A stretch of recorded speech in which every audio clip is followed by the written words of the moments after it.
உன் தம்பியும் உங்கள் அப்பனை மாதிரி செத்துருவான் போல.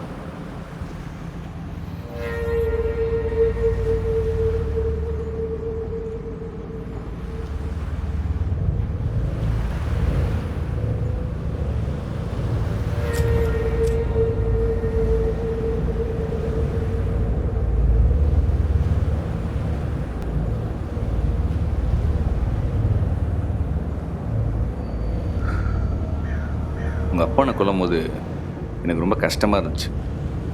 ஏன்னா அந்த ஆள் மேலே இருக்குன்னு எனக்கு ரொம்ப ஆசை. ஒரு நாள் அந்த ஆளை விட பெரிய ஆளாகணும்னு எனக்கு தோணிடுச்சு. அதான் இல்லை தேவையில்லாமல்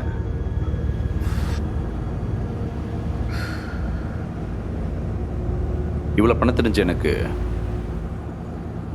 உன்னையும் உன் தம்பி கண்டுபிடிக்க தெரியாதானே?